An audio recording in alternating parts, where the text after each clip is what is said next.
I am going to go with the fifth best pitcher. You will follow with the fifth best hitter. I will go fourth best pitcher. You will follow fourth best hitter, or fourth most underrated. I'm in. Yeah, I think that's the right way to go. And we end on the most underrated hitter in baseball, because the most underrated hitter in baseball is so exciting. It's so exciting. I'm so ready for you to deliver that. Okay, so let's start with the fifth most underrated starting pitcher in Major League Baseball. This is not bias. He's striking out near 12 guys per 9 innings. The strikeouts per 9 leaders in Major League Baseball this year. Number 1, Corbin Burns. Number 2, Garrett Cole. Number 3, Max Scherzer. Number 4, Dylan Cease. He really struggled with command his first 2 years of his career, and excitement elsewhere on that roster kind of made him an afterthought coming into this year. But he has done an exceptional job at limiting damage this year. Strikeout rate already dynamite, right? He's the 4th best pitcher in baseball in terms of strikeouts per 9. But opponent slugging percentage is more than 100 points lower than his career mark heading into this year. His hard hit rate against is at a career low. Line drive rate is at a career low. He's missing bats all the time. And what those numbers tell me is that when he's not missing bats, he's missing the barrel, which is as important. Agreed. I think Dylan Cease is a stud. I mean, how many phone calls have we had in the early mornings where I'm talking about betting being like, Dylan Cease is at home, I'm on the White Sox today, because he just is unbelievably good at home. That's the only fix there. He has like a 5 ERA on the road and a 1.8 ERA at home. Do you know why those splits are so egregious? He's a young guy. He's really young. Yeah. I think just overall, he's such a good pitcher, though. We even said it ourselves. You take Dylan Cease over a couple of names in the rotation right now. Yeah, I'll say it right now. Moving forward with the current contractual look right now, I take Dylan Cease over Lucas Giolito. Simple as that. Not a lot of people would, and that's why he's underrated. Yep. The 5th most underrated player in baseball, the 5th most underrated hitter in baseball, is Ty France of the Seattle Mariners. The guy just shows up to the ballpark every day and just hits. He hit over 300 in a shortened COVID 2020 season and is now putting up a similar type season, hitting almost 300 in 2021 with 16 bombs and a 128 WRC plus. He's not a great defender, but he does provide a ton of versatility. He's clocked in at first, at second base, and even at third base.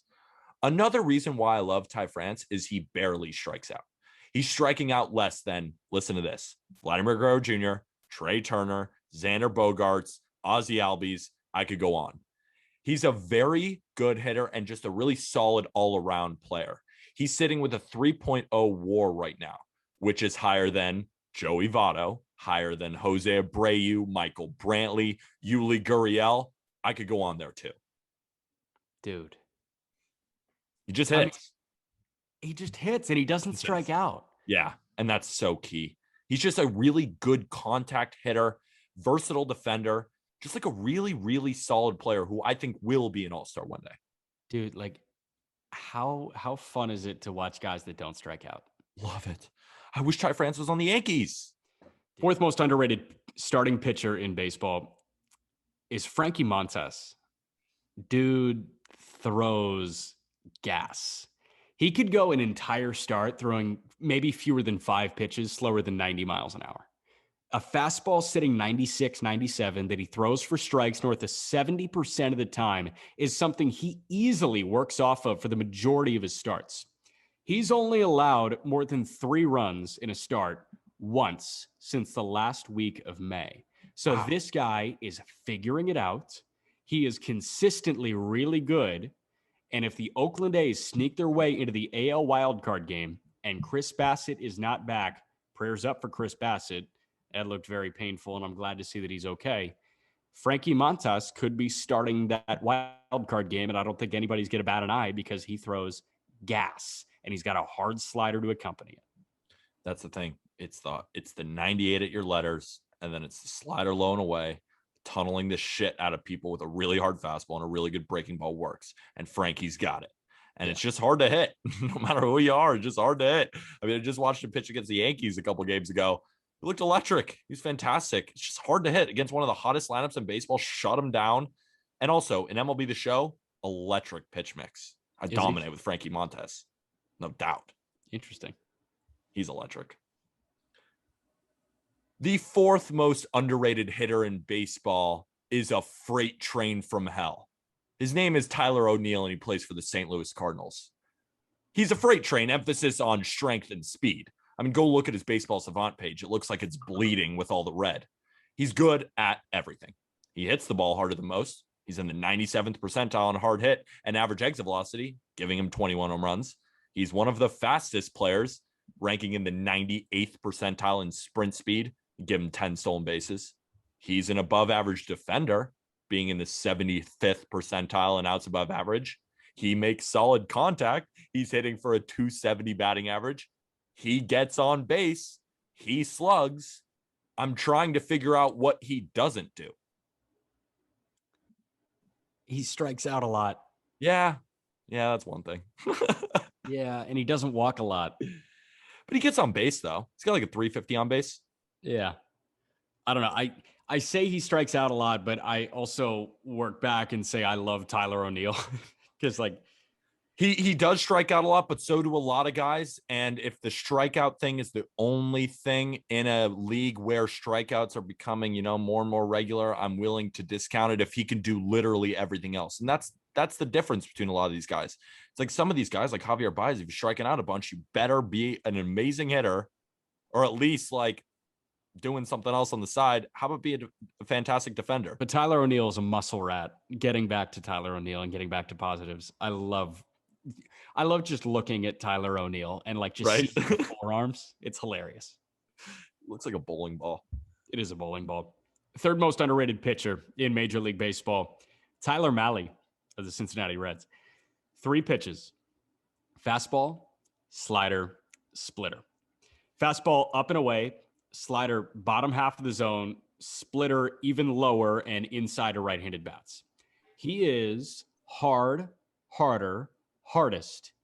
And he and Wade Miley have been the 2 best pitchers on a staff that includes Luis Castillo and Sonny Gray, and is likely going to be an NL wildcard team. He's a stud.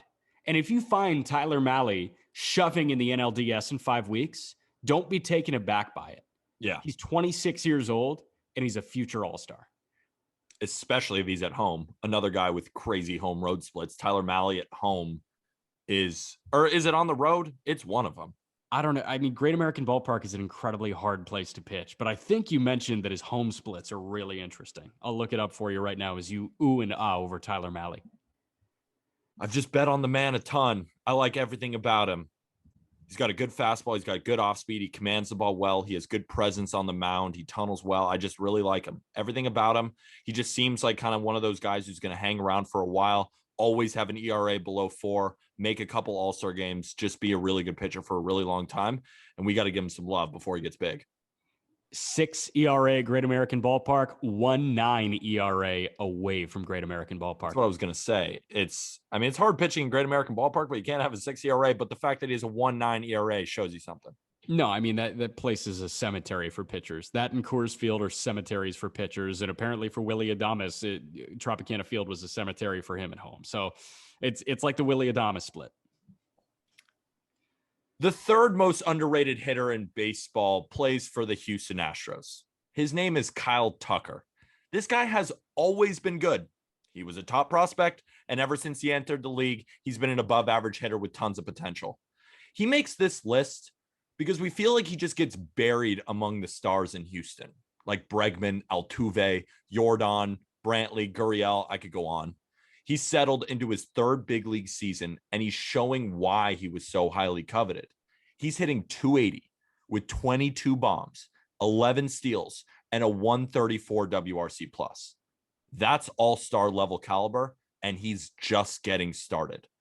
I think Tucker will be a perennial all-star as he enters his prime, and I feel like we just feel like he's not getting enough credit in doing so. Yeah, he's lost there because of Correa, Altuve, Bregman, and everyone's massive love for Yordan Alvarez. Yeah. Are you the one that says that Jordan's going to be a Hall of Famer? No doubt. I am in the full boat. Yordan Alvarez will hit 500 home runs. He might end his career with a batting average near 300. He's that good of a freaking hitter, bro. I'm so all over Yordan.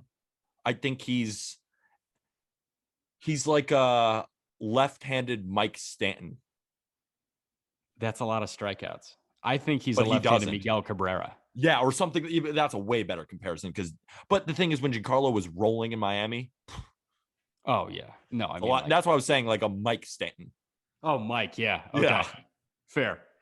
Wow, yeah, that's a good one. I could see a lot of minus the defense, like in terms of hitter. Sorry, I'm still getting over this sickness. I'm telling you, man. Flu week. Yeah, flu week. I see a very young Albert Pujols at the plate. Wow. With Yordan Alvarez. And that's crazy. That's crazy. He's better than Carlos Delgado.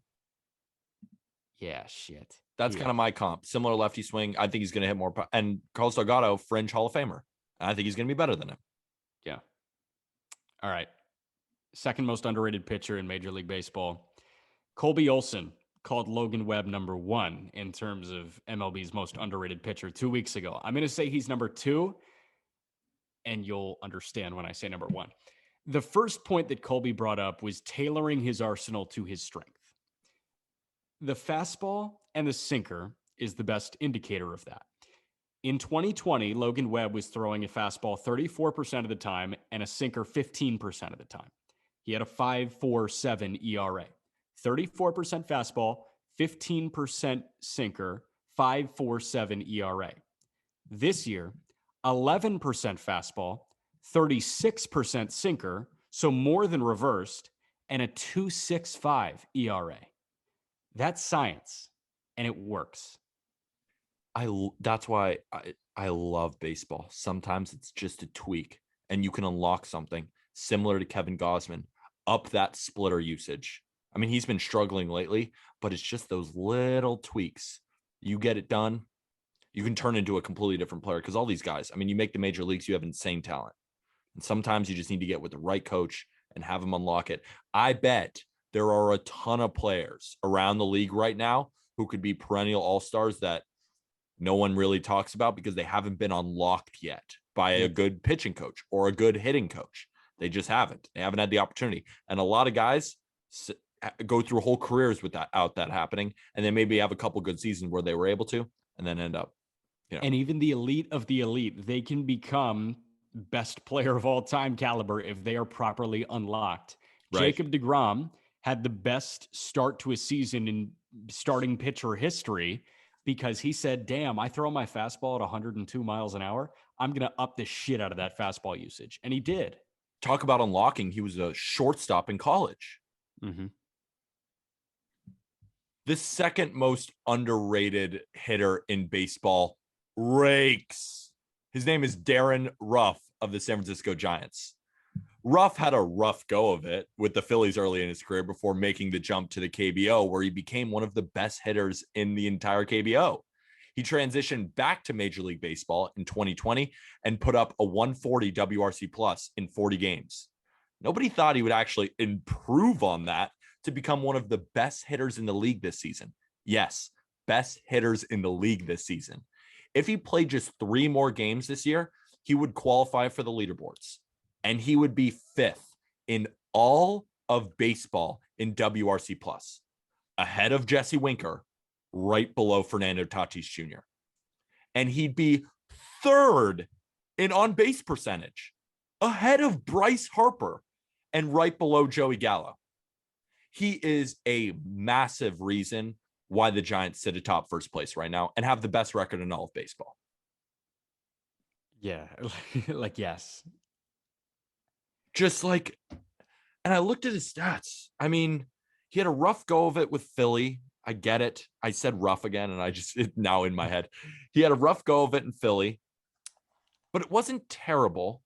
But then he goes to the KBO, and it becomes the best hitter in the entire league, then goes right back to San Francisco. I mean, he's 35. Yeah. And he's having the best season of his entire career. Someone in the KBO unlocked this dude. Or maybe it's with San Francisco. Dude, I mean, think about this. Like, there are going to be people who turn on a game in October and see Darren Ruff and say, who is that guy? Absolutely. West Coast. West Coast. That's Best what team in sucks about baseball. that. One of the best hitters on the best team in baseball. 5th in WRC plus, ahead of Jesse Winker. He has 97 games played. Fernando Tatis Jr. has 100. And Fernando Ruff barely qualifies. Like, yeah, dude. Darren Ruff is like, could he get MVP votes? Like, yes. like, he's so criminally underrated. The 400 on base percentage. That's nuts. Like, not a lot of people do have that. Man. Slugging 500, OPSing over 900. Oh my God. Dude. All right. Most underrated pitcher in all of baseball this year has been Joe Musgrove. He was fine before 2021. Looking at his ERA plus, I like ERA plus. I like the plus stats. We talk about it. 100 is league average. Musgrove is at 97 or 98, so 2 to 3% just below league average. So he was a league average pitcher 3 of the first 4 years of his career. He had a good year in Pittsburgh last year in year 5. He was a strikeout fiend, 55 Ks in 40 innings, COVID-shortened 2020 season. And then the Padres traded for him. And then he threw a no-hitter. And then he didn't regress. We thought Musgrove could maybe slot in as the 4 for San Diego before the year, maybe the 5. 4 feels generous. And now he's got the best ERA in that rotation by more than a run.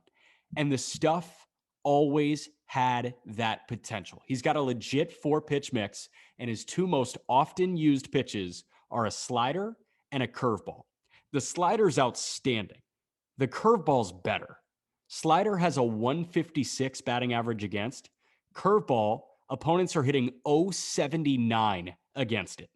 And he's throwing both for strikes north of 60% of the time. Opponents are hitting 079 against Joe Musgrove's curveball, which he throws near 30% of the time. That is incredible. He's the best pitcher on the Padres. Yeah. Better than Yu Darvish. Better than Blake Snell. Hell of a lot better than Chris Paddock. And like 1,000 million times better than Jake Arrieta. Yeah, we'll see what happens when Clevenger comes back. And we'll see how Ryan Weathers progresses and how Dinelson Lamet stays healthy. But if Mike Clevenger turns in a season like Joe Musgrove is, you would say it was one of the best seasons Mike Clevenger has ever had. And he is becoming exactly what we traded for, a top end of the rotation guy. That's what Joe Musgrove is. Joe Musgrove is an ace. He is an ace. So? I think he's an ace. I think he's the best 2 in the league. I think he could. If he was throwing game 1, let's say it was Joe Musgrove versus Kevin Gausman. Is Joe Musgrove that much worse than Kevin Gausman? Similar ERAs right now. I'd put my money on Gausman if it was a toss-up. But that goes to show you that if like it's a toss-up. Right. Like that's how good Joe Musgrove is, because Kevin Gausman is an ace. Yeah. He's the best pitcher on the best team in baseball. Yeah. That's Joe Musgrove. Joe Musgrove. If price is no option, or if price is no factor, Joe Musgrove or Aaron Nola? Joe Musgrove. Okay. Musgrove or a healthy Syndergaard? Oh, Joe Musgrove. Really? Oh, no doubt. Okay. Dude, I love everything about him. Yeah. I guess me What too. doesn't he do well? He strikes out everybody. Doesn't really walk anybody. Really good pitch mix. Knows how to pitch. Yeah, Joe Musgrove's good. Joe Musgrove's really good. Good. Think about it. He's the best pitcher on the Padres. They have Yu Darvish and Blake Snell. Yeah. Man. That's wild. Yeah, he's the most underrated pitcher in baseball. He's the most underrated pitcher in baseball. You know who the most underrated hitter in all of baseball is? It's Austin freaking Riley of the Atlanta Braves. Riley went from a below average hitter who wasn't providing much defensively to an offensive juggernaut that should walk away this year with MVP votes. In 2019 and 2020, he was around a 230 hitter with a WRC plus in the high 80s, below average. He was more of a problem for the Braves than he was a solution, but he made obvious adjustments this offseason to his swing and his approach. He's swinging far less but he's making more contact both in the zone and out of the zone. I mean, talk about contact. The dude is hitting over 300 with 28 bombs and a 141 WRC plus. I just don't think everyone fully realizes he's having the best offensive season from a third baseman in the entire league. The entire league. Austin Riley is definitely the most underrated hitter in baseball right now. I have no argument there. Austin Riley, like, he has dragged the Braves. He and Freddie Freeman, obviously, and Albies helps, and Dansby Swanson's been really good. But Austin Riley, if he didn't have this type of year, the Braves are under 500. And now it's likely that they make the playoffs with an injured Soroka and an injured Ronald Acuna Jr. He could put up maybe not similar to type of numbers that Arenado was putting up in Colorado, but he could hit 300 this year with 35 to 40 home runs, over 100 driven in. And not a lot of third basemen in baseball can say that this year. No, man. I mean, you look at Christian Yelich's numbers from his MVP year, and like that's what Austin Riley can do. Think about it. We put Jose Ramirez as our best third baseman in baseball, and he still is, because he's just incredible defensively. He has 7 outs above average. I mean, he's still just really good.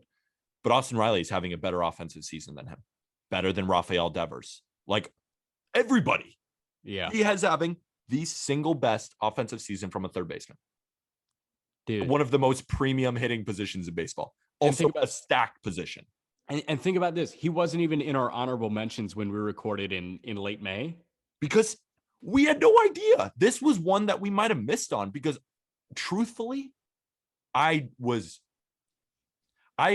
even heard some things down in Atlanta, like during drafting things like years ago, where they were like, I don't know if we love Austin Riley. I don't know if this is true. You know, don't take this as fact. It's just what I heard. And then look at what he does. I mean, it's incredible. It's truly incredible what he's doing right now. It's stupid.